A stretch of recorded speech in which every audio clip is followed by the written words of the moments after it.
तो उनका विश्वास भी टूटने लगा कि अब शायद मुझे श्री राम लेने नहीं आएंगे। और तभी उनके सामने हनुमान जी महाराज का आगमन होता है। हनुमान जी को देख करके भी मां सीता समझती है शायद इसे रावण ने ही भेजा होगा, मुझे छलने के लिए। शायद ये भी कोई दानव होगा जो रूप बदलकर मेरे सामने उपस्थित हुआ है। तभी हनुमान जी महाराज ने कहा कि राम दूत मैं मातु जानकी, सत्य शपथ करुणा निधान की। हे मां, मैं आपके पता लगाने के लिए आपके समक्ष आया हूं। जब ये खबर श्री राम को मिलेगी तब वो अपने समस्त वानर सेनाओं को लेकर के आपके समक्ष आ जाएंगे। इस लंका में ईंट का ईंट बजा करके आपको लीवा कर ले जाएंगे। कभी कभी हमारे जीवन में ऐसा ही होता है, जब हमको लगता है कि सब कुछ अब समाप्त हो गया, सब कुछ अब खत्म हो गया, तभी असली खेल प्रारंभ होता है।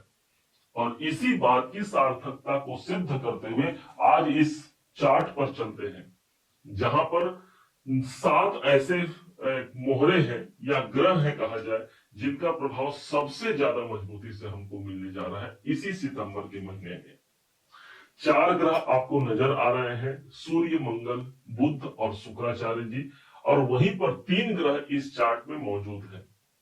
समझिएगा क्या इनका प्रभाव इस सितंबर पर असली खेल इनका प्रारंभ होने जा रहा है। सबसे पहले सीधा हमारे इनकम के भाव पर चलते हैं। इनकम के भाव को देखिए, यहाँ पर सूर्य, बुध और केतु विद्यमान है। सूर्य अपने घर पर तो गए हैं, इनकम के मालिक, लाभ के स्वामी, लाभ के घर पर उपस्थित है, परंतु वो साम्राज्य किस काम का जहां पर ग्रहण लगा हुआ है। शायद ऐसी स्थिति हमारी थी, सब कुछ अच्छा है लेकिन उसके बाद भी एक घुटन, एक तरफ की स्थिति यदि हमने देखा है तो 16 सितंबर से एक बड़ा परिवर्तन हो रहा है और सूर्य देव अपने इस ग्रहण योग से मुक्त होते हुए प्रवेश कर जाएंगे 12वें घर पर, अपने परम मित्र बुध की राशि पर प्रवेश कर जाएंगे। तो दूसरी तरफ ठीक 16 तारीख को बुध भी, जो 11वें घर इनकम के भाव पर केतु के संग से मुक्त होकर के ये भी प्रवेश कर जाएंगे 12वें घर पर, और एक योग बनता है, उस योग का नाम है बुध आदित्य राजयोग। अब ये योग की प्राप्ति हमको 12वें घर पर मिलेगी, 6 नंबर की राशि पर। बुध यहाँ पर उच्च के हो गए, जो आपके भाग्य के स्वामी हैं। इसलिए जो लोग भी विदेश से जुड़ा हुआ भाग्योन्नति करना चाहते हैं, या आपका जन्म स्थान जहां है, आप अन्यत्र स्थान पर कोई काम कर रहे हैं, उन सब लोगों को भाग्य उन्नति का ज्यादा साथ मिलेगा, क्योंकि नवम के स्वामी 12वें घर पर उपस्थित होंगे। लाभ के स्वामी अपने से दूसरे भाव पर होंगे, अर्थात हम उस लाभ की प्राप्ति के लिए, उस कामनाओं की प्राप्ति के लिए काम कर पाते हैं। अभी तक जो रुकावट और अड़चन थी, उस अड़चन से बाहर निकल करके एक खुले वातावरण पर पहुंच पाते हैं। भूलिएगा मत, 12वां घर वो स्थान है जो हमारे जीवन में बदलाव को उत्पन्न करता है, अर्थात बदलाव से ये समय हमको जोड़ने जा रहा है। तीसरे ग्रह के रूप में हमको प्राप्त होंगे मंगल। मंगल इस समय पर देखा जाए तो ये 12वें घर पर ही उपस्थित है और अपने सबसे बड़े शत्रु बुध की राशि पर मंगल है। अति शत्रु कहा गया है शास्त्र में। और यहीं पर 13 सितंबर का वो डेट आता है और ये मंगल 12वें घर को छोड़ करके प्रवेश कर जाते हैं, कहीं और नहीं, तुला राशि में ही प्रवेश कर जाएंगे। मंगल को हम सेनापति कहते हैं, हमारे राशि पर आ रहे हैं और ये स्वयं हमारे सप्तमेश है, अपने सप्तम भाव को पूर्ण दृष्टि से अपनी दृष्टि प्रदान करेंगे।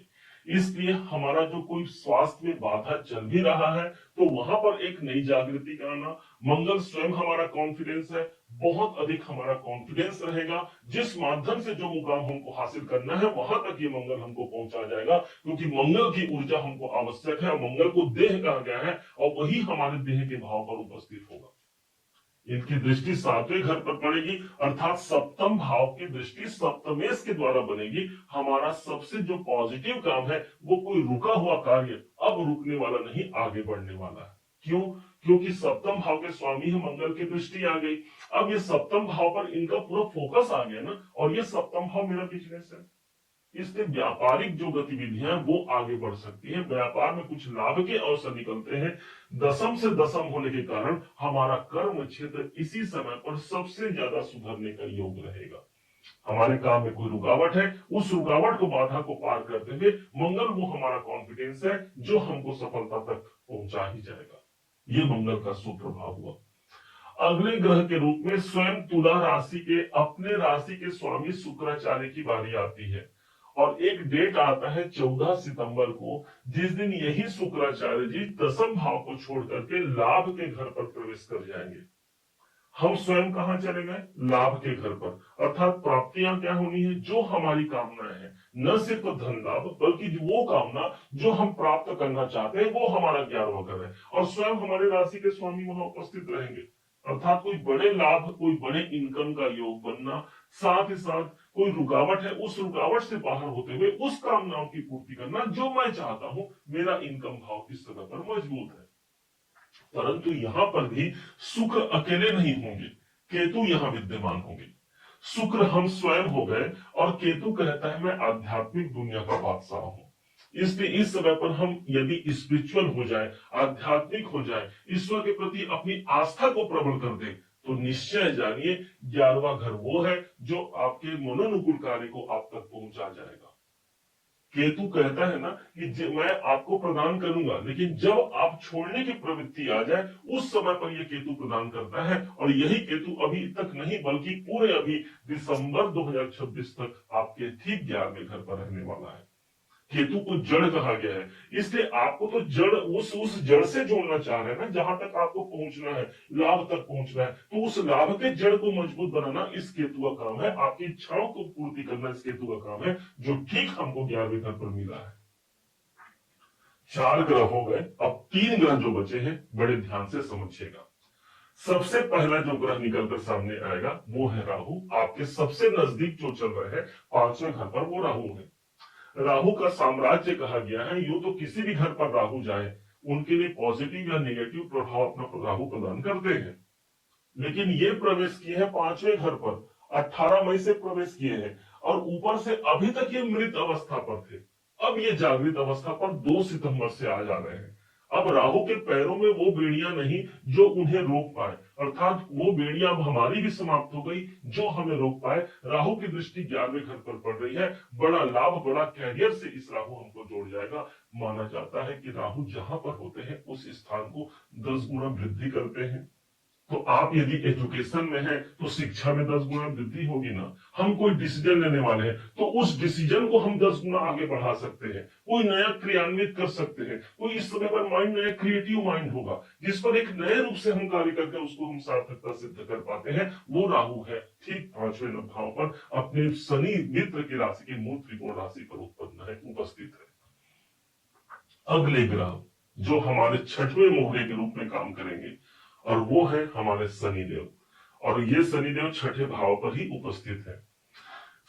गोचर में जब भी शनिदेव 3रे, 6ठे, 10वें घर पर आते हैं सबसे शुभ गोचर कहा गया है, और वही गोचर हमको मिला है 6ठे भाव पर। अर्थात हमारे रोग यदि कोई है, कोई स्वास्थ्य परेशानियां हैं, ये हमसे दूर होती है, शत्रु दूर होते हैं, और साथ ही साथ यदि कोई कर्जा चल रहा है आप उस पर काम करके उससे मुक्त होते हैं। सती शनि का बस एक ही प्रभाव है, वो विलंब बहुत करते हैं, इंतजार बहुत करवाते हैं। और उस विलंबता का मतलब ये नहीं कि वो हमको परेशान करना, इसका मतलब ये हो गया एक सोने में निखार तभी आता है जब वो सोना बारंबार जलता है। और उसी प्रकार शायद ये शनिदेव भी हमको जलाना चाहते हैं। हमारे 6ठे भाव पर है, हमसे मेहनत मांग रहे हैं। 6ठा भाव हमारा मेहनत है, और जिस दिन हमने प्रूव कर दिया कि हाँ शनिदेव मैं इंतजार कर सकता हूं, मेरे अंदर धैर्यता है और मैं अपने उस जो मेहनत मुझे मिला है उस मेहनत के कार्य पर मैं संलग्न रहूंगा, निश्चय मानिए शनि उस स्थान की हानि नहीं करेंगे। अर्थात नौकरी हो या कैरियर हो, दोनों ही हमारे शनि के अंतर्गत ही आता है। अगले ग्रह के रूप में प्राप्त होते हैं देवगुरु बृहस्पति। पिछले 1 साल के 8म भाव पर देवगुरु बृहस्पति चल रहे थे, उससे मुक्त होते हुए मई महीने में ही यही देवगुरु बृहस्पति प्रवेश किए हैं भाग्य भाव पर। गुरु को हम भाग्य के कारक के रूप में देखते हैं और स्वयं भाग्य भाव पर हैं। ठीक पिछले महीने ही देवगुरु बृहस्पति अपने ही पुनर्वसु नक्षत्र पर प्रवेश किए हैं। मतलब अभी तक जो राहु के प्रभाव में थे उससे मुक्त हो चुके हैं, अर्थात भाग्य उन्नति भी अपने रास्ते पर अब गतिमान होगा, जो अगला महीना आ चुका है सितंबर का महीना। शनि को भी देखिए यहाँ पर अभी वक्री अवस्था पर चल रहे थे। 5 महीना इनका वक्री का काल था, जुलाई से लेकर के पूरे नवंबर तक। जुलाई अगस्त तो निकल गया ना, अब अक्टूबर नवंबर बचा, तो बीच का महीना कौन है? सितंबर। अब इसी सितंबर महीने में हम खड़े हैं, इसलिए जो पुनर्मूल्यांकन हमारे कर्मों का होना था वो हो गया। अब यहां से एक पॉजिटिव रिजल्ट शनि को देना चाहिए, मुझे लगता है, क्योंकि वक्री अवस्था पर आकर के शनि पुनर्मूल्यांकन करके रिजल्ट देते हैं। अब वो रिजल्ट की बारी यही सितंबर का महीना होगा। गुरु के लिए कहा गया है जहां पर इनकी दृष्टि पड़ती है वो स्थान पवित्र हो जाता है। तो उस हिसाब से गुरु की दृष्टि स्वयं आपके अपने राशि पर पड़ रही है ना, तो इसलिए पवित्र कौन हो गया? हम स्वयं हो गए। तो जो जो आशा है उस आशा को हम प्राप्त करते हैं, जो निराशा है उस निराशाओं का समन होता है, वो देवगिरी बृहस्पति का प्रभाव आ गया। इनकी दृष्टि जो पड़ रही है पराक्रम के भाव पर पड़ रही है, कॉन्फिडेंस को ये बना करके रखेंगे। ईश्वर का पर्याय, ईश्वर का दूसरा रूप ही हम गुरु को मानते हैं, और यही गुरु पुनर्वसु नक्षत्र पर जाकर के भाग्य के घर पर है, अर्थात भाग्य उन्नति सबसे ज्यादा प्रबल रहेगी। इस वीडियो को अब हम ज्यादा नहीं बढ़ाएंगे। यदि आपने इस वीडियो को समझा, जाना, तो अपना प्यार जरूर दीजिएगा। उम्मीद है आप सबने इसे जाना, आप सबने इसे समझा है। यदि आप इसे समझा है, जाना है, मेरे समझाने का प्रयास यदि आपको सार्थक लगा हो, मेरे समझाने का तरीका यदि आपको सार्थक लगा हो, तो हर बार की भांति इस बार भी अपना प्यार भरा लाइक और कमेंट करना कभी मत भूलिएगा। और हाँ, यदि अभी तक आपने चैनल को सब्सक्राइब नहीं किया है, सब्सक्राइब जरूर कीजिएगा। पुनः एक बार फिर आप सभी का दिवस बहुत मंगलमय हो, इन्हीं शुभकामनाओं के साथ। जय श्री राम।